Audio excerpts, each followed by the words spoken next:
Yes, he does. This is going to be a big Nice knock-up onto idea. the backline. Now Biopanther trying to get something done. Insanity Post and pop, but Pabu is popping off, and that will be AV drawing us towards Game 3. We know what happened. Everyone saw what happened. It is what it is. AV put on a terrific show, but Direwolves will once again remain undefeated in the OPL. Tally, no flash, no ultimate. He will fall. That's going to be Spooks falling down, and this should be game. Nom nom nom goes Paprise. They continue to chase in.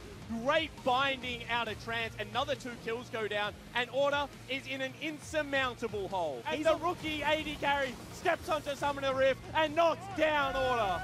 A Tectonic 2-0 over Order is something I think almost nobody predicted. Gold Crab popping off. What did you have for breakfast, mate? Tectonic just demolished them. Like 2 games in a row. That was bonkers.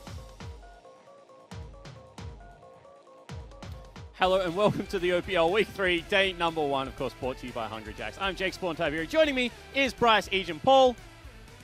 Bryce, good day so far? Yeah, pretty good. You got my name right, so we're starting off on the right foot. I like that. I've been practicing all week. Yeah. So what have you got up to so far? Oh, you know, played a bit of solo queue, watched some VODs, just ready to get into the OPL. Oh, did you? Yeah. Did you win solo queue? No, I don't win solo queue very often anymore. It's a bit of a touchy subject. Is it really? Yeah. Why is it a touchy subject, Bryce? Because you're a caster now. I feel like this should be behind you. When I became a caster, I was adamant. I told myself like I want to maintain my skill level, but it's certainly like. Do you know who else you told over and over again that you got to do that? Yeah. Me. Yeah, you're platinum and I'm still challenger though, so it's good. Talking about a man that has maintained his skill level and will be joining Nick on the couch is Carbon. Carbon, last night, some flashbacks. Actually, not even flashbacks, flash forward. You were playing Riven and popping off. Yeah, I was going to say, definitely not a flashback. Best play I've ever made. I made after I retired in OCS. I feel like you've put your stamp now. Like you could have a whole new level of there's the teams who compete against each other, and then there's like management who compete against each other, and we could start a whole new league, like a second league. Unfortunately, like Managers League has happened. A couple of times I have bumped into solo queue versus Carbon, whilst Bryce and I have been duo queuing, and he played Ivan and absolutely denied every Alistair combo I went for. Do you remember that game? I think I do, actually. I played APLE with Bryce as my AD carry. We got destroyed. Bryce, you're not a good Sounds AD about carry. right. Oh. You need to step it up, mate. Oh, come on, bro. Come on. But tell us how you play Riven. What skin? What are the secrets to getting... It was a delayed pentakill and a Baron Steel with jungle Riven. Is that right? Yeah. So I was a Baron Steel first. I actually, I got my Q denied by Ali. Like, I got in the pit, and then he scooped me all the way out. But I managed to get in the pit, and then... triple kill, and then like the slow penta. What's the secret? I don't know. A lot of hours, really. That's not helpful at all. Be better than your opponent. They need the one secret. No, I think Battle Bunny Riven definitely helps. A lot of chromas. Any skin that has a lot of chromas gets a plus from me. Yes, 100%. That is how you pick skins. If it has a chroma, if your champion has a chroma pack and you're not using it, you're skinning wrong. As much Agreed. adjustment as you possibly can get. And what a lovely segue into mystery skin giveaways. We'll be giving away 5 mystery skins over the course of the broadcast tonight. I will be picking winners based off my own whims, but also the whims of Tim. You're on the couch with me all evening, and something that I thought that we would do. Like you said, you're retired now. Legacy are heading into Rift Rivals. They are. And it's going to be a very big event that everyone is very excited about. And we thought that I feel like the crowd needs something to rally behind. You've got a logo, you've got a team name. I feel like you need a team slogan. Right. So I thought we would crowdsource Twitch chat tonight for a team slogan for Legacy that we can sort of shout out as you guys are playing to rally behind. Do you have any suggestions or like a direction that you would push them in at the beginning? Like Chiefs and Megalol. Okay, so just negging instantly all the other teams. Supporting us though. Right, okay. I mean, it's really actually putting down everybody else. But I don't necessarily think that's a bad thing. Healthy competition and all that. You came up with the slogan already, though, didn't you? Yeah, sort of. I mean, it was an accident. I didn't realize it was going to be a slogan, but last year's Rift Rivals, I was sort of just screaming "Go O's" a lot when I wasn't on stage. Well, actually, when I was on stage, sometimes too, and then that sort of stuck. We got a couple of the other players from the other team saying it as well. So I think "Go O's" is a good one. I got word Easy to from remember. our producer that Southeast Asia are yelling "Go C," and that's just a complete blatant rip-off. How do you feel about that? Surely they'd... Oh, actually, I was going to say, surely they'd have something like their own language, but like it's like a collection of nations, right? So they don't have a collective language. I feel like we're verging into very difficult territories, so we'll just veer off that one. So we will be sourcing some taglines from you guys in Twitch chat tonight using the hashtag IamOPL in Twitch chat or on Twitter. Let us know what you would suggest as something that you would want to shout out as a slogan for Team Legacy at Rift Rivals, and the best ones will be getting mystery skins. Boys, do you have any suggestions off the top of your head? I don't, but I just think that when Nick pulls us back from a subject, we should really take heed of that. That is what my opinion is. He's normally pushing the envelope, and for him to bring it back, I feel like, yeah, you've definitely reached muddy waters. Yeah, because we've given this man a lot of power. He gives away skins, people like it, and, you know, when he pulls you back, I just think that's a good thing. However, we have got some League of Legends action coming your way as well tonight. First off, it is going to be Direwolves taking on Tectonic. And Bryce, this is a game that, you know, in the tipping would have been fairly one-sided last week, but you think it's got a little bit more interesting, maybe? I feel like a couple of weeks ago you were asking, like Tectonic versus Direwolves, especially Tectonic versus Order, things like that. It's a bit of a rough matchup, but coming into week 3, Tectonic absolutely popping off, and now I'm genuinely excited. Fans are genuinely excited. A lot of people want to see how they perform. Absolutely, and of course you can have your say to see if they're going to win. Of course, opltips.com.au. You have some XP boosts and RP giveaways. He's done it again. Damn it! He's done it again. I just cannot get this prize right. XP boosts and RP giveaways, of course. Thank you to Hungry Jacks.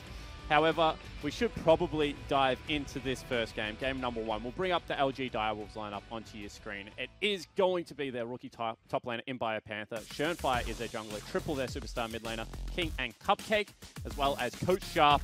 And this is a lineup that, even though they are still technically undefeated, we cannot take that away from them. Lost a game versus Order, lost a game versus Avant, and I'm going to give you some stats, Bryce. All right. Just, you know, and you let me tell... Just stop me whenever you want to comment. BioPanther on tanks when he plays against the tank is 4-0, 100% win rate. Yep, that's a good win rate. BioPanther when he plays against carries as a tank is 0-2. Yeah. Played against Aurelia, played against Darius, both times fell down. Is there anything behind this stat, or is the sample size so small that it's been poisoned? The sample size is small, but there's definitely something there. Coming into the split, this change was brand new. Chippy's stylistically huge carry threat. And then all of a sudden, Direwolves have this top laner that is struggling in those matchups that they've traditionally been favored. I think it's a big thing, and especially tracking towards the rest of the split. Teams are now like winning the games versus Direwolves. The ones they're losing are on those carry matchups. So not even the teams that have beaten them so far, going into the next matchups, teams will be looking at that success and trying to replicate, I think. And don't get me wrong, I'm not saying that BioPanther is a bad player. I'm not saying they lost because of him. I'm just saying that the Direwolves have now had to shift how they played. If you picked a carry into Direwolves, for example, if you picked Aurelia, Chippies would have legitimately picked something like Olaf and ran a train over you. BioPanther is not doing that. The other person I want to speak about is on your screen. Shernfire has been known to be very aggressive, used a lot of priority lanes to facilitate that aggression. This time around, has not got priority in a couple of lanes at the moment. Triple's still going well, but is this something that will impact the Direwolves play? 100%. I think a couple of, or like a year ago, Shernfire was touted as absolutely out and out the best. He might still be arguably the best, but he is definitely bleeding in this meta. We saw him pick something like Hecarim last week, was successful, but has had unsuccessful games. All of a sudden, Direwolves, their strengths in the laning phase are becoming weaknesses, and that goes from like a positive to a negative, not a neutral to a negative, so it's a much bigger swing. I'm interested. Who else is in the argument for best jungler, if it is not Shernfire? I think Babip has had an incredibly good season. Definitely, like, he would be my pick. All right, cool. Well, there you have it first. Of course, they're going up against the Tectonic lineup, who are able to smack around Order and looking to do it the same with the same lineup. Paprise in the top lane, Sybil in the jungle, TikTok Shock on the clock in the mid lane, Gunkrab and Trance, 80 carry and support, and of course, Cyclone is their coach. And I want to open up a conversation, and it's going to be about the bottom lane, but maybe not where people would expect. I'm going to start with Trance, because it is my opinion, when you import, you should import jungle and you should import support, because they seem to have a much better idea about how shot calling is going. We have a lot of talented mechanical players. However, shot calling has always been something that Osa struggled with, especially in the macro play. Trance seems to have filled that role and alleviated a lot of pressure from Paprise and Shock. I mean, I agree. You see teams boot camp, go to NA, go to Korea. They come back telling you how much they learned in those 2 weeks. You can learn to click buttons in O's. It doesn't matter who you're playing against. You can practice the like rote mechanics of your champions with yourself among O's players. But bringing this like expertise in strategy, that is really where the big leaps come. And I feel like it's a big part of Tectonic's current success. All right, cool. Now let's talk about the button clicker that was standing next to Trance in Gunkrab. This is a guy that is a rookie, played his first OPL game, went up against FBI and Rogue, obviously storied AD carry and support there, and was able to take it to them. Do you put that down to some rookie luck? Is he that good? You duo with him? It's definitely not luck. He played incredibly well, especially on the Lucian. The biggest thing for me is a lot of players come into their first game and they play fine. He came in and played incredibly good and played aggressive, which is not what you normally see. He had that confidence straight out of the gate. Does bode incredibly well going up against Direwolves. And they play to protect the AD carry comps around him. For a sub, for a rookie? Yeah. That is a big deal. For a substitute. You do not see teams start putting all their resources into a substitute. Normally it's the opposite. Like, you got a sub bottom lane. Okay, Paprise, man, we're playing through you. I'm ganking your lane. That's what we're doing. But no, it was the opposite. And they found great success. Absolutely did. We are into Champions League. Game 1 of the LG Direwolves taking on Tectonic already. Aatrox, Lulu, Ornn, and Aurelia have hit the bench. It's interesting to see because we are actually on 8.12, the nerfs to healing and shielding power. I wanted to see how that kind of affects teams' priority on Lulu. Things like Karma, of course, Lulu is the better one.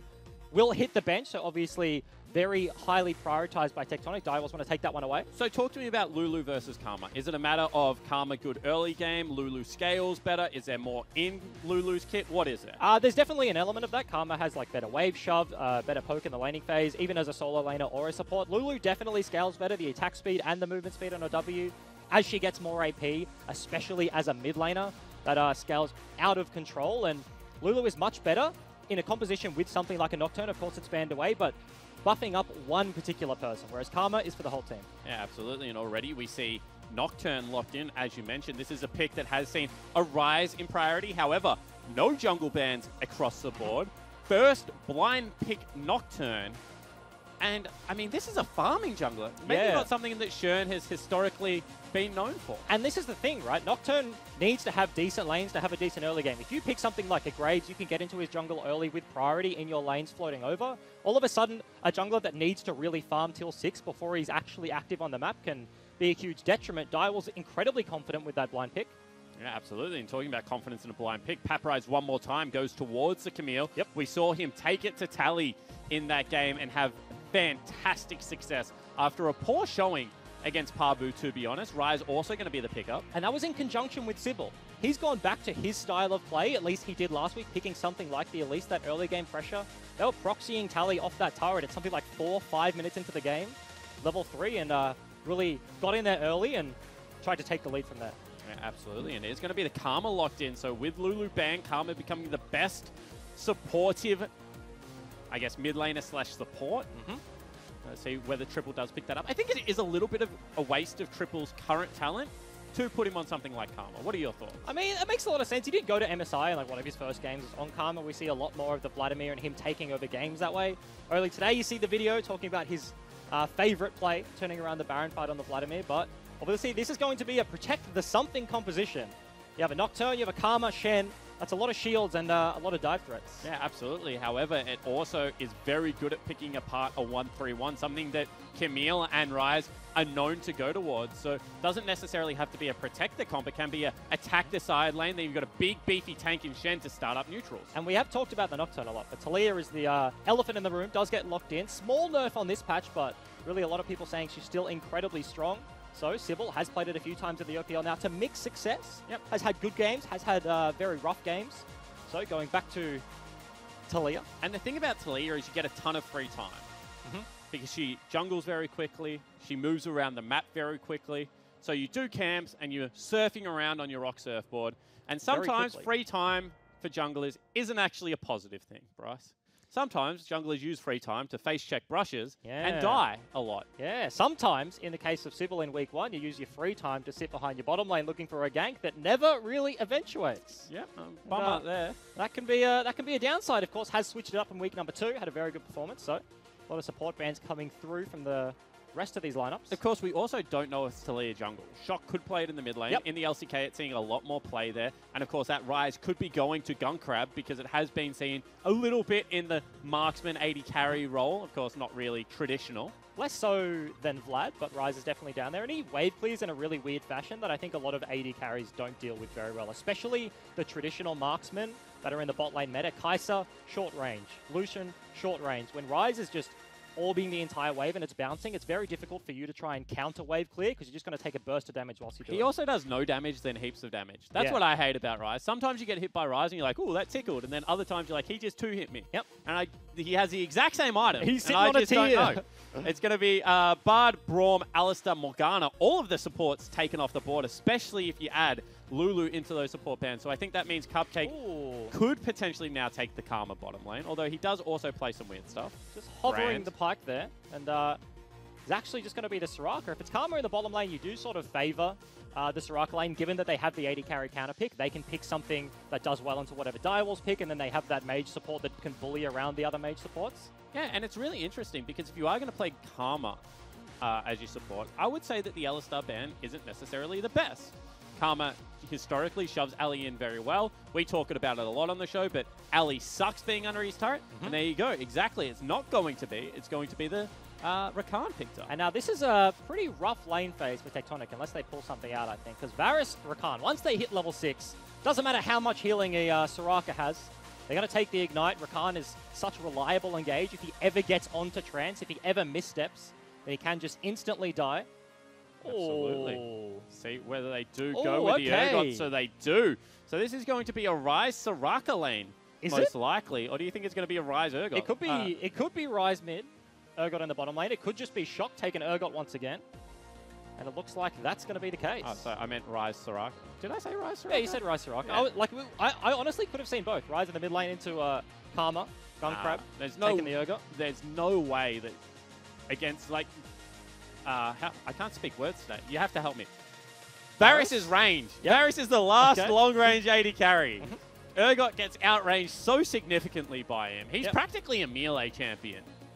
So I think Especially, that would be a hard matchup for Yep. the Urgot. With something like the Soraka that kind of needs the 80 carry counter pick to be super successful. Yep. I always say you have to be the aggressive one as Soraka. Like Ali, being shoved in, it's so easy for the enemy to bait out your Q and then you just end up wasting a bunch of mana. You get no health back, you have no sustain through the laning phase, but this is going to be the throwback to split number 1, Shock picking up the Urgot. Yeah, and actually played it against Order, so I've watched that fight a couple of times. It's pretty terrifying.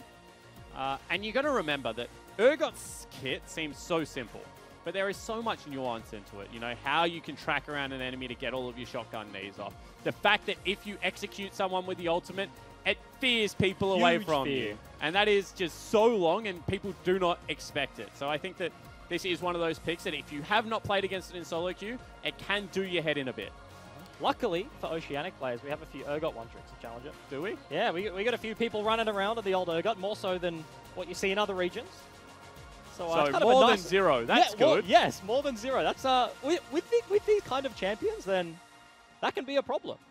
Certainly can, but a strange comp coming out. It's going to be a pretty standard comp at the moment coming out of the Direwolves. Nocturne Shen plus a Protect the 80 carry element is something that we see pretty often against, 1-3-1 potentially. In fact, they've probably got 3 carries that want to go to side lanes. We'll welcome Coach Sharp to the desk. Welcome. How you going? Not bad, not bad.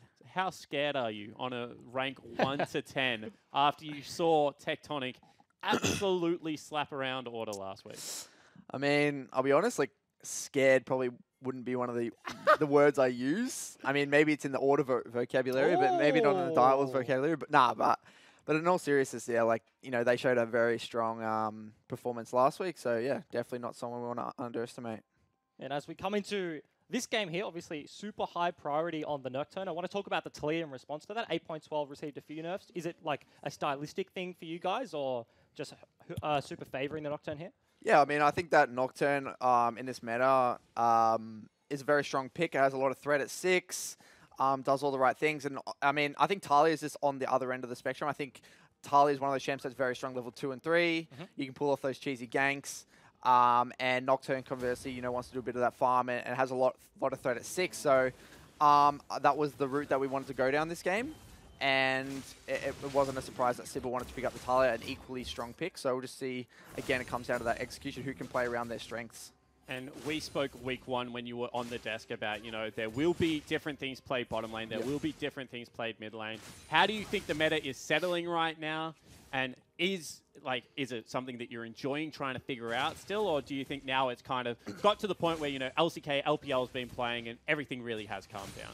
Yeah, I mean, like, you've seen, like, the massive regional stylistic differences, right? You've got, like, LCK playing pretty standard. They're playing the Ezreal and stuff like that. And you've got, like, EU playing Heimerdinger, and you've got NA playing a bunch of stuff. Like, you can see Darius and bot lane, whatever. You know, again, I think it's a very flexible meta. I think threat is a very important thing to have. I think threat in your abilities in the sense of just being able to all in the enemy and burst him, I think that's very important. So whatever champion does that, whether that's a bruiser or a mage or an AD carry, I think that's the most important thing. I think that's the common trend in all these things. All right, well, best of luck today. Thank you so much for joining us, and hopefully catch you on the desk again soon. That, of course, was Sharp, head coach of the Direwolves. We're going to see Shern go for a cheeky invade here. Has actually had full vision on Sybil for the entirety of this game, so impressive ward coverage coming out of the Direwolves. Wait for the Q. Oh, actually, Flick goes onto the buff here. Does he flash? No. I'm very surprised by that. Shernfire didn't want to commit, didn't want to start the tether and then continue with the flash to try and pick up the first blood. There's CC on both of the lanes that would be rotating for Shern. I think that's one of those cases. At best, you were trading 1-for-1. Ooh. As now, Shock actually in some trouble, has to flash. Does get out of the route there. And what I was going to say is you also give over double buffs at that stage, which is probably going to stuff one of your lanes up. Not to mention, we just took a look at the mid wave. That was absolutely enormous. Triple would have been saying in his back here, I do not want to rotate. I need to farm this one up. Would have been shoved all the way into the turret if he was to have to help Shernfire. But this, I think, bodes pretty poorly for Tectonic. Of course, we're 3.5 minutes into the game, but you heard Sharp say Nocturne wants to farm till 6 before he's really effective. Sybil on the Talia wants the exact opposite. And I feel like not even just the champion he's picked up, Sybil is the kind of player that you can gauge the type of game he's going to have by his early game. Absolutely. See, a good trade bottom lane, actually. Gunkrab showing he is very comfortable on the Rise. One thing about Rise that you need to know is if your combo is spells, you can get a speed boost as well as a shield. So you saw Face taking a bit of damage, then running like a madman round in circles. Makes a lot of sense against a skill shot bottom lane, like the Varus, like the Rakan, triple. Going for another little route here, Shernfire, return gang. Yeah, actually, that's going to be flash burn from both of the Direwolves member, and that will be first blood. Picked up by Shern, just a smart repeat gang. And this is the opposite of what you expect in this composition, Cupcake. Takes a little bit of damage, but Gunkrab now sitting, absolutely no mana, no HP. So Direwolves bottom lane will be ultimately fine, but Shernfire, this is 2 impacts on the map already. He's taken Sybil's buff, took away the red buff. That's a return 2 ganks to the mid lane. Yeah, absolutely, being very active, and once again, it's on Triple's lane. Cannot stress this enough. Triple has got all the resources from Direwolves at the moment. They really do pick him into good matchups. Karma is one of the best shoving mid lanes at the moment. Already received 2 ganks, as you mentioned. It's just something that I think is vastly different to how even Fantix play. Yep, because he was like a Corki monster. He would hit 200 CS before anyone else and would get 3-4 items and then just take over the game at that point. But it's super nice to see the way Direwolves play when they give Triple these resources. Traditionally in their wins, they Shernfire goes mid, gets Triple ahead. All of a sudden, those two link up. The buddy system, they float that bot, they float that top. It's not like they're just picking a counter matchup mid lane. They're picking him a Karma and then still giving him the resources so he can float that elsewhere on the map. Yeah, I think Karma is one of the best laning mid laners at the moment. Just because of the reasons you mentioned, even in support. Getting control over the mid lane wave whenever you want through empowered mantra Qs, just such a big deal. Shock feels like he has to shove him in to get some form of advantage that leaves him open to ganks.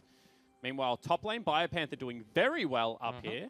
Has actually built himself a 13 CS lead. Not to mention, he's also forced the TP from Paprise. So he's sitting top lane 100% HP, is basically even in terms of lane resources right now, whilst being down in items. Cupcake should take a big boatload of damage. If that silence went down beforehand, I think he would have nearly died. Shernfire still waiting in the wings, though. Do they bait Tectonic to go for a ward? I feel like Gunkrab's a half a second away from walking up the river there, but doesn't have a ward available. Shernfire still sitting around. Yeah, Sybil is zooming around the map right now. Has rush boots too. You can see in goes Paprise. Does have the ultimate, but does not burn it. If they see Shern bottom lane, they should go for the dive. They do. Ooh. Does he now turn around and go for this? This definitely favors Tectonic. That's basically a 2v3 on the bottom side of the map. Sybil Topside, 100% HP, has all the mana in the world, still threatening BioPanther. I mean, absolutely should be. There is one-shot potential out of Sybil with this build. The early penetration plus press the attack means that he would just do so much more damage, but they call it off, the wave pushing back into Papyrus. And we talk about this a lot, Bryce. Attack the TP. Well, in Shen's case, he's even got Stand United. Yep. You got to attack it even more. Absolutely, because you can't go bot, because all of a sudden a Shen rocks up, you have to get through a huge shield as well. Can absolutely ruin your life, especially when you've got like a single form of CC. Gun Crab wants to land the Rune Prison, and then you have Sybil flicking him off that. That's basically your one tool. If a Shen ulti comes down, makes it incredibly hard. But Cupcake gets himself out of the bottom lane as they went for a recall, looping up with his mid laner. Yeah, absolutely. You can see that at the same time, King walked into the blue buff area and placed himself a ward as well, getting that vision nice and deep. And you can see, one thing we talk about a lot is that the Direwolves don't like Shern to be on vision himself. So their jungle completely clear. And we saw that last week. This is, as we have a little bit of a lull as the junglers are approaching 6, he played a Hecarim game. And the lanes, when you have priority, normally the jungler sits behind them, has kill threat, you start forcing down turrets. Direwolves do the thing where their lanes have priority and they float towards the jungler to allow Shernfire to hard farm. That was on Hecarim, now it's on Nocturne, but stylistically they are heavy farmers with expensive builds. So similar thing could be coming up, and we're seeing it already. He's contesting the red. Sybil's on the other side of the map. And they've just had vision of Sybil the whole time, so this is a completely safe steal. Even though, once again, the rotate out of a Camille Urgot seems way more threatening at this stage of the game. Just does not have to worry about them. Now we'll get the recall off, and that's another 3 buff. And this is not flashy. It's just super smart play out of the Direwolves, what we've come to expect right now. Level 6 was hit by Shernfire, so gets that base, gets that jungle item finally completed. Now, especially as Cupcake hits that level 6 mark, I feel like bottom lane might just be where they want to look. Yeah, Papyrus is actually going to take a recall against a Barmy Cinder Shen on a Cannon Creep wave. There is a chance he doesn't get back in time for this wave, especially without boots too. So really getting his butt whooped a little bit in the Shen matchup. BioPanther having a very good time. Of course, it is into the Camille, and that's what we were saying pre-show. Into the carries has struggled. We're only level 6 so far, but as you mentioned, this is the Cannon wave. That's going to be minimum 2 to 3 creeps dying to the turret. Yeah, and the Cannon just is... It's a psychological warfare. You can deny it's solo laner a cannon, as actually no, we'll wait on that one. Bottom lane, there's going to be a gank. That will be another kill going over. Trans gets blown up. Gunkrab now in big damage. They don't expend teleports because they're not available. That is 5 members in the bottom lane. Very easy dive. They land the CC. Gunkrab falls down. Trans still has heal available. Didn't get to use it, nor the ulti. That's going to be multiple kills going over. First brick shared between the rest of the members as well. And that's a 3,000 gold lead already, Bryce. Just such proactive play coming out of the Direwolves. You can see Sybil going to clean mid lane as well, try and deny some farm, but big play out of Shern and the Direwolves. Back to where Talia belongs. Shoving in the mid lane here. BioPanther did actually just ping out the blue buff, so he's walking towards Sybil. Can he actually steal it away? Karma tracking towards the mid lane. Papyrus now floating down, so they know what's going on. And once again, Direwolves, instead of running back to lane, expend some resources to try and protect Shern's jungle. Not successful, but Sybil still being tracked. Once again, yeah, that's it. They know exactly where he is on the map, so Shernfire on the other side, free to farm that one up. BioPanther knows he's under threat up here, so needs to be able to play defensively. Actually, forward, that might be a bit of a mistake. Ultimate is still available from Papyrus as well as multiple members up here. Trance has walked all the way to the top side. This is going to be a gank with a Soraka. Gunkrab up here as well. He shows, so now BioPanther knows what's going to happen. Yeah, and instead of going for the kill, they take the 100% play, which is go for the turret, try and equalize on that objective, peg some gold back. We'll be interested to see if they give some to Papyrus. But they really need to get the Rift Herald as well to make this an even trade. Direwolves already Shernfire, as you see, started up the Earth Drake. They pull the trigger on the immediate answer. Bot turret had already fallen, so bottom lane, King and Cupcake just going to shove that one in and float over to Shernfire. And look at the gold differential right now in the 80 carry position. King on the Varus traditional 80 carry versus the Rise. He's a level up, but more importantly, he's 1,400 gold up. When you only have 3,000 gold, Bryce, that's a lot. He's 33% gold more. And I was talking to Carbon about this. Mages, especially short-range mages like Rise, with an EXP deficit, if this gold lead starts growing and Rise falls behind the curve, Rise is one of those champions where he stands in the front line, he demolishes you, or he feels really useless.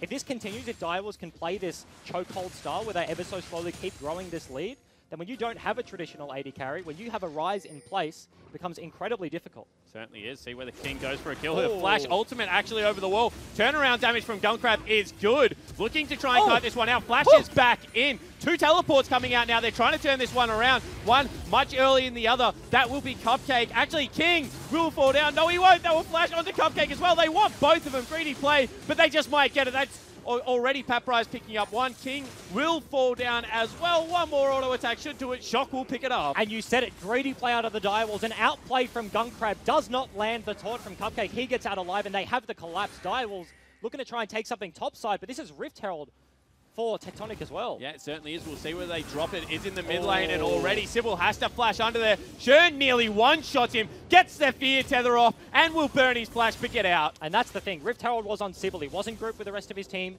They could match this turret trade down bot, but all of a sudden they can't drop it. Kill does go over to Direwolves, so they get some form of answer, but gold lead goes from about 3k to 2. Tectonic get themselves a couple of kills. And this is the thing that has impressed me about Tectonic, is this team is being proactive, even from behind. Gone are the days where Tectonic would just sit there, slowly lose the game, then throw a Hail Mary at the end, which would always fall on its face. This is a much better coordinated team. And you have to make those small tries throughout the game, right? Like, you can't just throw the Hail Mary when you've got a 15,000 gold deficit. You're fighting against super creeps in 3 lanes just underneath your Nexus. It has to be earlier on in the game, but they are looking for these plays. And I think it's also important to note that they got both the flashes out of Cupcake and King, the squishy members. And the Tectonic comp still does damage.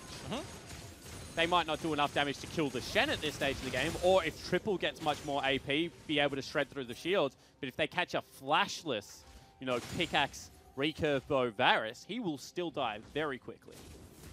Absolutely will. A Shock just shoving in the mid lane right here. As you mentioned, flashless King and Cupcake, despite being in a 2v1. Paprise has his flash and the kill threat is certainly there, so 2v1 they still have to back away. Tectonic definitely have control topside. Once again, Trance floating away from his AD carry, actually topside looking for this mid lane Rift turret. Yeah, they really want to be able to break this. One charge will do most of the turret's health. One more auto should get it down. There it is, that'll pop it. Oh, barely. Just off range. Going to be Paprise coming in. You can see Paprise actually wants to kill. That's going to be the ultimate out of Cupcake. Paprise overextends, does fall down. And meanwhile, on the top side of the map, Paprise still pushing. And I was about to say, Cupcake doesn't have the flash. So this engage out of Direwolves is hard. Nocturne. Yeah, once again, flying towards Sybil. No, he does not have flash. And just blows him up. And now the rest of the team is here. Gunkrab trying to outrun them. Will be able to get some damage down, however, will be torn it up as well. And that is another 2 kills going over the Direwolves. And Shernfire is enormous. Doesn't even have his first item completed just on the Warrior enchant. Almost one-shot Sybil. XP lead there. And this is a champion that has to stay ahead of the curve. If Nocturne falls behind, if you don't have that one-shot potential, then the game is so incredibly hard. But they've been tracking Sybil. They know that from level 1. They put all their resources into this, and Shernfire, the fruits of his labor coming up. Yeah, it certainly is. However, now Shock showing the power of Urgot, putting out so much damage, will get the execute and the fear. And now Cupcake, you are going to be terrified as you try and run away. Maybe fear should be put into the Direwolves vocabulary, because that Urgot is massive. And this harkens back to what we saw. Last time Shock picked up the Urgot against Order, once we hit this early mid-game stage, he gets that first item, working on the Black Cleaver, becomes an absolute monster, doesn't die. This is looking good. And I was talking to Tally, and I was like, why are champions like Aatrox coming back in the meta? Why are champions like Darius? And he said, everything is short range at the moment. He said, everything is short range. It is so hard to kite out these champions. And you got one long-range carry in King. Everyone else, you saw Triple, actually went for the tether. He has to stay in range of Urgot in that situation. And champions like Urgot, Darius, you know, the Aatrox, they just thrive in that situation. And, wow, he does so much damage to a champion with no item. Absolutely does. Didn't even have his cleaver, of course. Does go back, pick that one up, and it's really the spike that Tectonic need. Of course, Dragon going to be spawning in about a minute. King, does. A-click through war. Yeah, you have to A-click. You can use A, you can use Shift, but you should press it when you're walking around the map for that exact situation. But luckily, did spot the pink ward, so they do clear that one out. You can see that once again, Direwolves trying to take this top lane turret. They are up 3,000 gold-ish with being a turret down, so that is impressive. And that's the thing, we were talking about the strength of Tectonic is on the Urgot right now. Bottom lane, Ultimate actually... burn again, and they're going to go for it. In goes Shern, spell shields beautifully, and we'll be able to burn him up. Does he fall down? No, a big shield coming out of triple will keep him safe. And this is what we're talking about. King was 3-1, now 4-1. 50 CS up on his opponent in the bottom lane. Does so much damage. Shernfire ahead of the curve now has Dustblade. If you only have one strong member, which Tectonic do right now, and they get that pick, it's incredibly punishing. Certainly is, and you can just see that time and time again they're picking on wherever Sybil is. Because they just know if they spell shield correctly, he does no damage. The flick means that, you know, not going to stay behind creeps. King, once again, going to be trying to clear out vision, see whether they can pick him up here. Will go forward. Cupcake will not get flicked back, and that's going to be a wasted Rise ulti.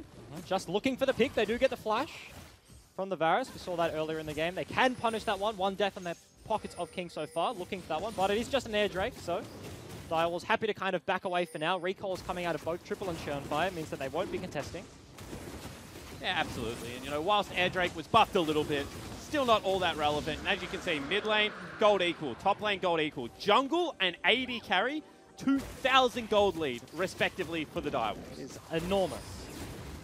Absolutely enormous. And giving up that Air Drake means they do have priority, do have tempo on the other side of the map. So they do put Biopanther down bot against Shock. Of course, Shock's TP is not available, whereas Biopanther has that and Stand United. So two tools to get away from this Urgot. Direwolves making plays on elsewhere on the map. So now what does Tectonic do to come back into this game? Where are we looking? Is it on that man split pushing? Is it in a team fight? What are your thoughts? I definitely think it is on the Urgot for now, especially Camille, Paprise, once he gets that second item, once he can start being a split threat. It's all about getting safe vision for these players to play on the sidelines. You need to be able to set up this 1-through-1. You have that wave clear in the middle lane. You need to play safe while this happens. Yeah, one more time. You can see that that is actually going to be a miss silence. Flash has to be burnt out of Gunkrab. He's 2 levels below King.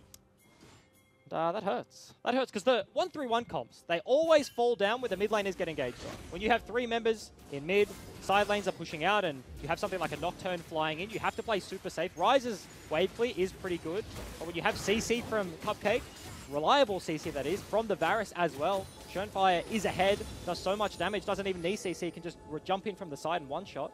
Yeah, absolutely. Now they're trying to use this Rise ulti to collapse one more time onto the Shen. Baron isn't available, so there is no punish up. However, they abort from that. Sybil might just be getting his first red buff of the game. He does, as King walks away, no ability to contest. And we're going to see a build that we have seen a tiny bit of in competitive. It's going to be an AP Varus picked up here. Going for the Nashes. Well, we have seen the hybrid. Darkside's been building a little bit of both. We do see the Ginsu's picked up. Oh, that's on the Kai'Sa. Yeah. Of course, you do see Ginsu's into Nashes, but Varus obviously played a little bit less, looking for that AP build. I would like it if he went, you know, into the Nashes here, and then got himself something like a Banshee's Veil. Banshee's Veil has always been one of those items that AD carries have complained about not being able to buy. Cooldown reduction plus a spell shield is pretty massive. Yep. And now, you know, things like Kai'Sa, things like the Varus can itemize towards it. Especially when you have like a real shield from the Karma to just top you up. You don't need that extra sustain. You can just dodge the one big spell. If you can dodge and execute from Urgot, the root from Rise, Talia flick, all these things that are... Oh, actually... Ulti again, going to land onto Gunkrab. Immediately has to use that Seraph, but it's not going to be enough. He's getting healed up. Actually will run away. At the same time, that will be a big taunt coming out of Biopanther. Sybil falling down, Shock having to flash away, and they will continue the chase. Will just be 1 kill for now. They only get 1 kill, but a huge amount of control. Direwolves do have to expend all their ultimates there. Every cooldown is burnt, but we are now approaching 20 minutes. Blowing the flashes on multiple members. Shock had to blow his. Sybil as well. Gunkrabs is still down for a long time. Transblue heal as well. Approaching this Baron setup that you assume Direwolves is going to start setting up for. And the thing about Gunkrab right now is he's not that tanky Rise. This isn't something like an Abyssal Mask or a Rod of Ages.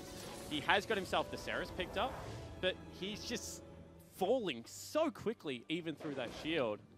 You know, a little bit more focus, he would have also gone down. Because bottom lane Rise shares XP for the majority of the game with the support. Mid lane Rise, you're ahead of the curve versus an AD carry. You get a lot of health from your base stats when you build into like an Abyssal Mask, a Rod of Ages, things like that. Of course, just sitting on the 1 item right now, but as you mentioned, is incredibly squishy.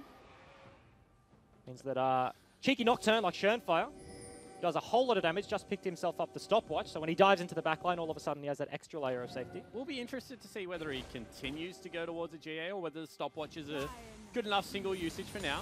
Triple, looking for something in the mid lane. This is where Direwolves are probably the most scary, Bryce, when they're ahead early game and Baron is up. I'd like to honestly see him sit on it, because you can afford, as a team with this much control, to pick your fights. So it's not like he's going to have to use this stopwatch defensively. Like, it's not like he's going to be getting engaged on. He's going to be the one engaging and using it to pick off a carry and then stall out a fight when the rest of his team collapses.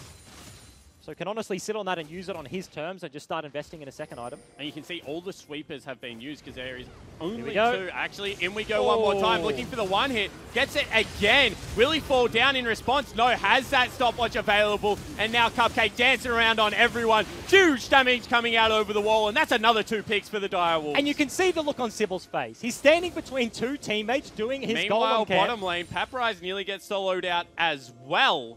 Oh, loses the 1v1 versus the Shen. That's not good. That is absolutely not good. Doesn't have TP, so isn't going to be able to make it to the Baron either. This is uncontestable for Tectonic, so the gold lead heavily in their favor. That's about 5,000 as we do go into a bit of a pause. Yeah, absolutely.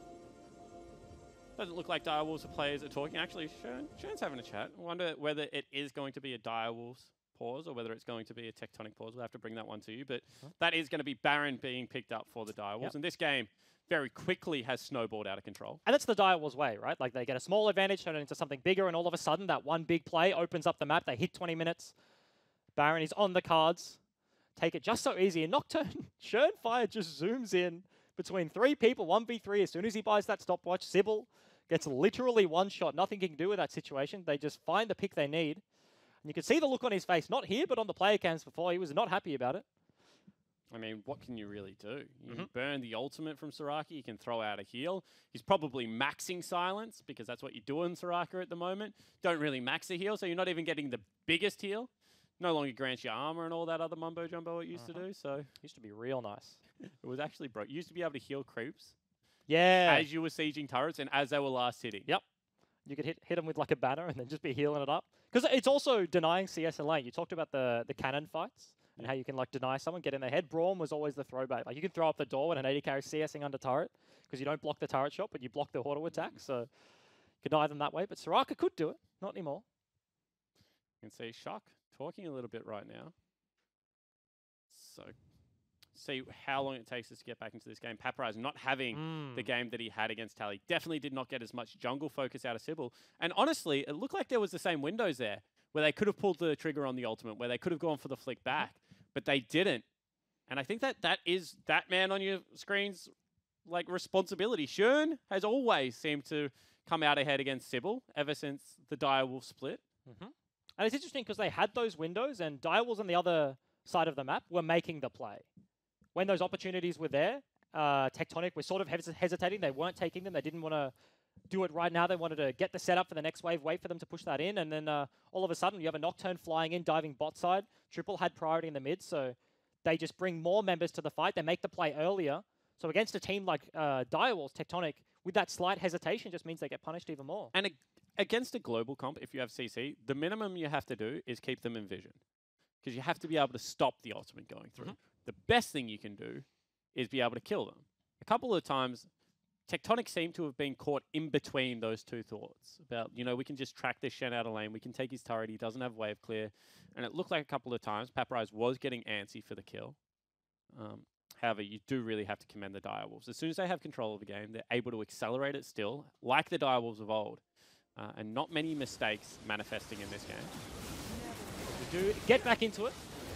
Not sure what the pause was there. That was a smite to 76 HP. Of course, no one around to steal it, but it was close. Now the stopwatch going to be picked up. This time it will be onto King. Goes for his second Fiendish Codex after picking up a Nash's Tooth. So will be completely AP. No hybrid mumbo-jumbo going on here.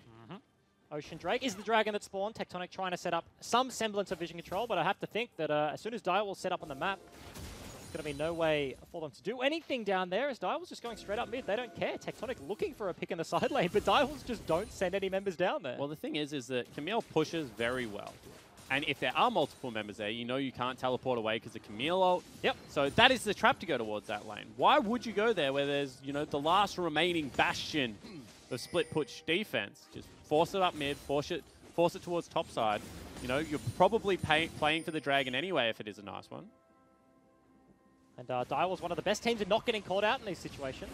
They just play it incredibly safe. This is an AP Varus, just flinging Qs up the mid wave because they want to stay out of engage range. They don't see the Camille until he actually showed right there on the ward. So Direwolves just slowly pushing in all the waves. All of a sudden, Triple does catch that bot wave that was shoved in. Direwolves, Schoenfire was looking towards the dragon. Yeah, interesting that he didn't go for it. You know, Triple as well as King wouldn't hate some extra mana in a siege, and there's not really all that much else he's doing on the map right now. Well, it's just the reverse of what we just saw. Tectonic, all of a sudden, while Direwolves reset and set up the map, they look for a pick down there in the bottom lane. All of a sudden, they had to catch top side. Direwolves float down, look for the pick onto Camille. Paprise is slowly joining, and Cupcake has a little bit of a flanker in the turret walking around the side, but Tectonic probably just going to give this one up. I mean, it's on no health whatsoever. No way you can defend that. You've got your strongest member in Shock, top side of the map, level 14. Shern's level 15, by the way. That's 4 levels up on the Talia. Oh, now 3. Got himself a Dirk as well. So probably going to go for a Yomu's, or maybe even the Spell Shield Edge of Night. Edge of Night. Get double spell shield. Ooh, and doesn't that thematically pick Nocturne? Atlas would be proud. He used to talk about thematic champion items all the time. Oh, yeah, That's going to be the ulti. ultimate burn. However, they will get a little bit out of dodge. Big shield as well. They commit everything. Shern now flies in, has been rooted up, and could potentially fall down. That is going to be the ultimate expended. And do they continue? No, they do not. But that is every ultimate burnt from the lineup of Direwolves. Of course, Karma doesn't care, but that's Flick back into the team, and that is going to be a dead Karma. You said she doesn't care. Maybe she should. And that is going to be Tectonic losing a turret, but picking up a team fight. And the deal with Soraka comms, if you don't get the one-shot, if Nocturne doesn't fly in and immediately one-shot someone, of course, he's gone for the redemption. Nothing like the Arden. There's so much healing that will come out. Summoner heal. He has the W, has Wish, has redemption landing as well. If Direwolves do not get that first pick, then all of a sudden they burn all their cooldowns, have nothing left for the rest of the fight. But Shock, you might be in some danger. You're fighting around the creeps, but you should be worried about the Wolfpack. Run, my friend. Run, my chubby, 8-legged, whatever the heck you are. But he will fall down. That will be another pick for the Direwolves. Gunkrab TP'd up here to try and save the mid laner, but of course does not. Dudai will stick around to try and take down the turret. Of course, they only see Sybil in the mid lane. Gunkrab unable to defend this one 1v3, so we'll be going over to the Direwolves as well. And Sybil does have ultimate available. However, with the teleport of Karma, they are very confident in pushing this one through. Still 20 seconds on Shock without the flash available. This is going to be a deep siege. And this is a late recall from Sybil. Oh, that's another ultimate landing as well. Once again onto Gunkrab. Does not even have time to use the Zonyas. That will be Paprise going back in, using the ultimate. Flick back is onto Triple, but the fear is already there. That is Schoenfire dominating. And 2 members of Tectonic fall down. Fight will continue. Flash forward out of King, looking for some extra damage. Cupcake also going in. But Sybil does kite back, and now Shock back up and available, trying to defend. Health bars are low on Triple and Schoenfire, but they're still pushing towards the win. By a Panther, we have to look at the taunt. Does he land it? Do they continue?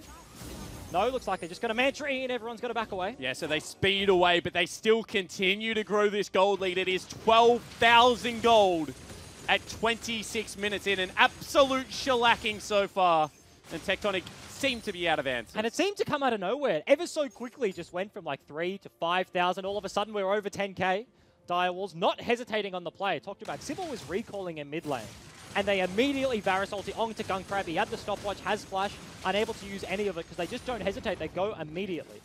And you have to say that's a little bit of inexperience out of Gunkrab. As soon as you walk around the corner into Fog of War, a lot of the time if it's non-committal CC and teams are winning like this, they'll just throw it at you. If it misses, you've got a 12,000 gold lead to sit back on. Yeah, so the it's not even re-engage that doesn't bad. hurt as much at that point. Absolutely. As Direwolves, their Baron does run out, so all of a sudden sieging the base is a bit more of a problem, but in classic old-school Schoenfire, it's got a split push in the bottom lane.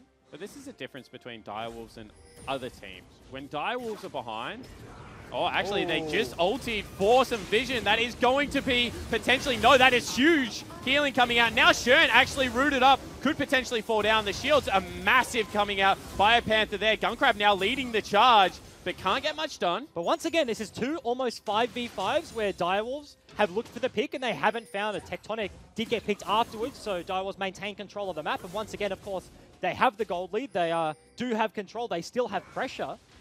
But in terms of these engages, they're becoming less and less successful as the time goes on. And it is going to be a minute on Baron spawning. You think that maybe if Direwolves can just drag the fight back there, get away from these turrets, these pesky walls, that they can potentially get the 5v5 they are looking for. Once again, potentially going to commit onto Shock, who has to dash away. And Cupcake still looking. Yeah, it looks like they are going to get the turret. No Rakan ulti, no Nocturne ulti, no Shen ulti, but turret does go down. They have enough damage, and Tectonic playing this incredibly defensively. Yeah, you can see right now that there is just no wave clear coming out. Ultimate will go wide from King, so they'll back away, but 2 inhibitors down. And Paprise actually fell to about 10% HP, clearing up the minions in the top side. So Direwolves had so much freedom to push up mid. That's going to be the second inhibitor taken, and they're still looking to push onto the base. Yeah, they certainly are. You can see Shock trying to get there first in the bottom lane. In goes Cupcake one more time. Ultimate will follow, and that is Sybil deleted. Gunkrab once again dies with Flash, dies with Zhonya's. The last inhibitor will fall, and the Wolfpack will look to take game 1. 5 versus 3. It's going to be such a hard hold if they can do it. Just going to push in all the waves here. 3 inhibs go down. They have super creeps in top. If this isn't the most mismatched bunch of heroes I've ever seen, a Camille, a lady with blades, a Soraka, a weird uniform healer thing, and whatever the heck Urgot is, trying to stand up to the Direwolves, but it does not look like it's going to happen. Paprise goes down, King marching forward, big damage coming out, and it looks like Cupcake and Biopanther just want to end the game. Nexus will fall, GG. And I hesitate to call it a statement game for the Direwolves. But Tectonic did just come very hot off a victory versus Order. So if they were to sort of crumble in game number 1, would have been bad for their confidence, bad for a lot of people's confidence in them. Order is, I think, 7? equal bottom of the ladder. I think they are. So, I mean, is it really all that much of a shock that a team like Tectonic could come in and take out the equal bottom of the ladder? Well, they weren't equal bottom until they lost. So we're only 2 weeks in. The sample size is incredibly small, but Direwolves coming in incredibly confident from the early game, tracking Sybil the entire time. And that was the first pick Nocturne. They played around the stylistic mismatch of that Nocturne versus Taliyah so well. And Sybil ended something like 0-5, 0-6, because every single time he was just getting deleted at the start of the fight. Yeah, unfortunately, if you weren't a solo laner of Tectonic, you really didn't have much impact that game.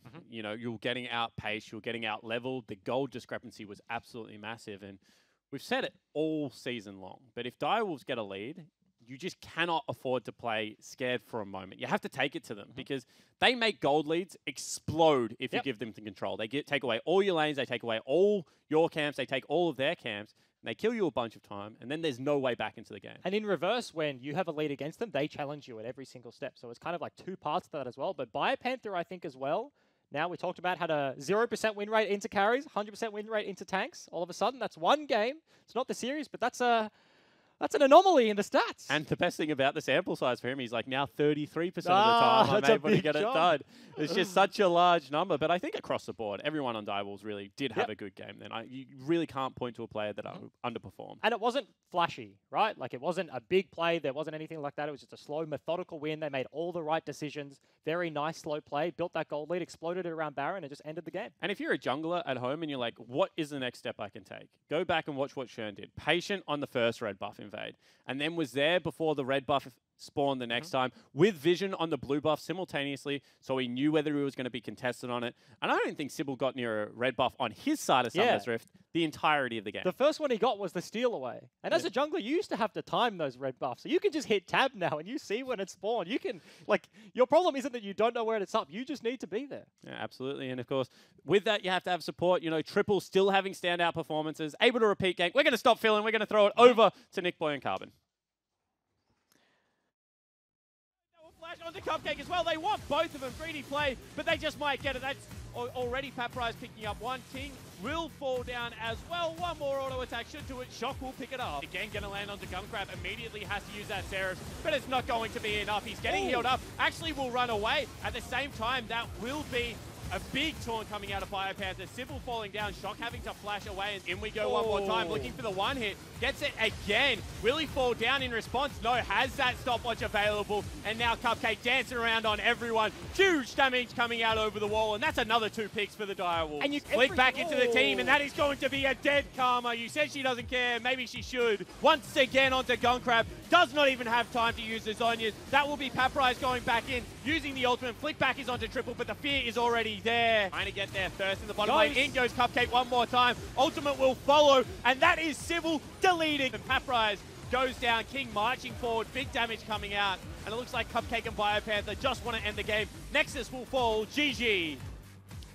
Carbon, a definitive win for Direwolves. Shern, man of the match for you?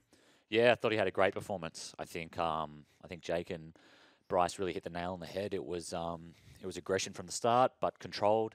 I really liked after he blew Sybil's flash at the red buff early that he didn't commit to the kill. He just took the red. And then he did a really common gank from that scenario. So like when you find yourself in that position, so when you push the other jungler off the red, it's the enemy team is in a really tough spot where, especially because they had like the Urgot and he had priority, which is generally a good thing. It kind of puts you in a spot where like you're winning, but then because your jungler gets behind, all of a sudden you're in a really, both lanes are in really precarious positions. And you see that so often where the red invade turns into a mid gank, and Shern, he came once, blew the flash, came again, secured the kill, and he was super effective before level 6 on the Nocturne in a Nocturne versus Talia matchup where Talia should have all the priority early. So hats off to him. I thought he played incredibly well. Yeah, you can't really put any flaws in the performance there. King also played well for you. Yeah, I thought that the bot lane, they did die early, as you can see on your screen here now. But I thought after this that they stabilized really well, really composed performance from here on out. I loved some of their engages. I think King and Cupcake really played well, playing off each other, off their ultimates, and secured a couple really key engages, particularly in the mid lane. You can see here, Urgot gets pretty fed, but a couple engages from the bot lane duo puts a stop to that, and they're really able to snowball the game out after that. But Tectonic stayed in it for a while. They played well for the first third, you'd say? I would say up until this point, about the 20-minute mark was when Direwolves really started to put the screws in. Considering how far behind their jungler was, like Sybil was 0-3-0, had absolutely zero impact on the game other than giving the enemy gold. Despite that, the game was still relatively close, and I felt like Tectonic was still making positive, proactive plays, like that they were going for picks and they were working here and there. And so I thought those were good signs from Tectonic, and I feel like if Sybil can have a bit of a better game in the next game, that we might see a much closer affair. All right, well, we're looking forward to game number 2. But before we get to that, I have a game I want to play with you. Right. So I was up quite late last night. It was like 11:30, quarter to 12 or something. And I started scrolling through your Twitter feed. And there's just some weird stuff in there, man. So I thought we'd play a game called Explain Yourself, where I confront you with tweets you've put out into the world. And I just want to know, I just want to know what you were thinking or what was going on at the time and that sort of thing. So I think I should preface this by saying you're quite a clean tweeter. Like I'm a pretty good tweeter, generally. A pretty good, safe for I try to keep it. I try to keep it kid friendly. Yeah. Like this first kid friendly tweet from May 24th. Don't say that. I dropped my phone in the toilet this morning, and now the home button isn't working, but on the plus side, it also smelled like piss? ? I'm just wondering how the phone smells now. It smells okay. I actually cleaned it afterward. Did you do the rice thing? Yeah, so it was already wet, so I figured it can't get any wetter, so I might as well just wash it. Yep. So then I did, and I put it in rice, and I waited a little while, and it worked afterward, and also I didn't smell. So... Do you reckon that the pee maybe has supercharged the battery and you've got some sort of super phone now? No. Battery life was actually halved. Right. Now my phone goes from 30% straight to 0. So yeah, wow. Okay. Well, don't pee. Not good for the battery. That's very depressing. The 10th of July, 2017. The downside of heat rash on your arms is that it hurts. The upside is I get to stare at my tries in the mirror without feeling vain. Does this still hold true now in 2018? No. I don't have tries anymore.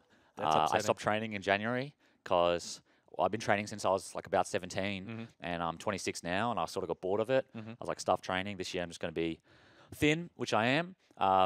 So no, it no longer stands. But at the time, I had killer tries. Yeah, right. Do you think that the not feeling vain thing is cancelled out by the fact that the subtweet to that tweet is the fact that like I'm actually looking really good? No, I don't think so. Okay. 14th of December 2016. You said, "Man, ambition is such an animal." Were you talking about the South Korean player Ambition or Ambition as a concept? Definitely the player. Okay. Just wanted to clarify. 29th of December 2017. Please be at home between 11 and 3 for delivery at 5:30 p.m. Thank you very much. What did you order? Oh, what did I order? That's a good 29th question. December No, it 2017. was like video equipment. I can't remember exactly what it was. It was like a mic that you put on top of like a SLR camera. Yeah, one of the little ones. Yeah, one of like the Rode mics. God, yeah, it was one of those. So And annoying when they turn yeah, up late. but they were like the post, and they called me as well. That was the kicker. They were like, "Yeah, we're going to be here between this time." And I was like, "Okay." So I specifically like kept my calendar free for that time, and then they didn't rock up. And I remember the reason I was pissed off was because I actually had something else to do that day, and then I put it off to do, and then they came at 5:30, and I was unhappy. I knew that'd be the one that fired you up. May 17th, about to feed so Keeps hard. going. There wasn't a lot of context to this one. You do link to Twitch. Is this some sort of weird kink or fetish you have? This is how I get off now. All right. 23rd of August 2017. I love Morty, and I hope Morty loves me. Does Morty love you? I don't know, but it's the rap song from Rick and Morty, the Flu episode. Yep. And in the background, if you listen, those are lyrics. And I was really into that, and I used to listen to. It was like a 16-second clip on YouTube that I used to like. I would have it on repeat while I played solo Just queue. drilled into your brain. Love Morty, and I hope Morty loves me. That's good. It keeps going. Just I can for the sing whole the rest. game. I can sing the rest as well. Is the rest just the same thing repeated, or it's the rest of the song? No. It's the rest of the song. Okay, well, that's good. But we don't want to infringe on any copyright. 12th of No. October 2016, you posted this picture and said, "You've got to be coiding me," along with a photo of you in front of a pond of koi fish. Yeah. Do you want to apologize for that pun? That is a top-tier tweet. How dare you suggest otherwise? I think we cut off the likes at the bottom, so we'll never know. got 10th hella of likes, by the September way. 2016, worst feeling is when you can smell a sausage sizzle, but you can't see it. I don't have a problem with this. This is the truest thing you've ever said. It is true. And I went to Bunnings like 3 weeks ago, and I went out for breakfast with my girlfriend beforehand, and then she wanted to buy something from Bunnings. So I was like, okay, we'll go past Bunnings, and I still bought a snack. Yeah. I was so full. You can't walk and past I the sausage bought one sizzle. anyway. We're down to the I'm final addicted. two. The 30th of September 2016. The final. Is this the biggest upset of all time? Do I really tweet this much? You do. You tweeted like All right. 2,000 times. Is this the biggest upside of all time? Now, there was no context to this one as well. So Oh, were no, you but I talking remember this. about No, I know what this is. the American newspapers, USA Today and Detroit News, break with tradition to oppose Trump, or the fact that Oscar Brand, Canadian-born American folk vocalist, famous for the comedy game show Draw Me a Laugh, died that day, aged 96? Those are both very specific examples. And I assume it was one of those two things. It was not. Okay. Actually, I've now forgotten what I thought it was. Did it have to do with the microphone that you bought? That was 2 years later. Yeah, I'm just saying maybe you're a really conscientious purchaser and you do a lot of research before you finally pull the trigger. No, it was definitely a LOL game. What was it? September. That'd be Worlds-ish time? Probably Worlds time. So, imagine 2016 Worlds, there was a big upset. I don't know. It's probably that. Look it up. I reckon it was the Oscar Brand thing. And finally, 13th of August 2016. Whoopsie, I did a poopsie. I did do a poopsie, and it was an accident. I don't know what more to say. Did you get somewhere in time? I don't know. I feel like I probably wasn't anywhere. I feel like I was probably just at home. Yeah, right. And maybe fed a solo queue game and wanted to apologize to the people. Okay. I care for the people. All right. Boys at the desk, do you do whoopsie poopsies? I think the game that he is one of talking these. about is when Albus Nox Luna beat Rock's Oh. Tigers. Could have been. Was that 2016? It was that Road bike, by the way. 2015 because there was another one where I think that was 2016. I think you're right. I think it was Albus Nox Luna beating the Rocks Tigers. Someone go check the date. I'm- But I remember the tweet, funnily enough, because I'm one of the likes on the tweet. I'm very impressed that you remember, like, that you can pick the game. Yeah, well, it's either Well, that or it's just- INTZ versus EDG because they were actually like 12 hours apart. So I beg your pardon if it's the other one. Well, but I'm not going with blaming one you. of them. I'm- Yeah, I'm why do you impressed. blame me, dude? No, but I do like my favorite thing about that segment. I have two things. First Okay. of all, that My favorite two things. my about favorite that two segment. things. Tim's DP on Twitter constantly changes, and right now it's just a zoom in of Mimic's head. Yeah. I was like, am I on the right Twitter account? Because if not, this segment is not going to work. Now, the trick to DP switching is not telling anyone you're doing it. So you don't make like the new profile photo tweet when it asks you to. You you change on the sly and you wait for someone to realize, and that makes it so much And funnier. I can speak from experience because I've had It's one of been- my tweets liked by my head, which was new. And my second thing is that Nick doesn't follow Tim on Twitter. No. Because in every one of those, Okay, every one that's of a those problem. screenshots, the follow button hasn't been clicked. That's a problem. That's Did you true, do that is it a problem. afterwards? Did I follow afterwards? Yeah. I got halfway through and I unfollowed you have. because Hang I on a was like, second. I can't trust Oh. anyone who can't keep control of their poopsies. All right, well, there we go. Let's get back into some League of Legends action. Somewhere along the line, it is going to be Game 2 of Tectonic versus Direwolves kicking off soon. And Game 1 was actually pretty was, spectacularly one-sided. It was a bit of a poopsie from Tectonic, for lack of a better word. This better not stick around. Let's get off the potty humor. That was an incredibly one-sided, dominant victory from Direwolves from the get-go. Of course, Tim spoke about the early game. Tectonic did have like a few picks here and there. They found windows, but unfortunately, Direwolves just maintained control for the rest of the time. I have a question. Okay. When did you first start playing League of Legends? I don't know the time, but the first patch I remember is Vayne patch, like when she was released. Okay, so you played pretty early on. Yeah. So historically, Twisted Fate Ultimate was global. Yep. And Shen Ultimate and Nocturne Ultimates were also very, very large. In fact, Rank 3 Nocturne Ultimate was nearly a global. Yep, the entire map. When people say, is this the darkest timeline? Are we playing Season 1 League of Legends? Are we playing Season 1 League of Legends, Bryce? Have we come full circle? Shen Nocturne, they have been out for all of 8 years. The one thing There's is no that dashes in these champions. Like, creep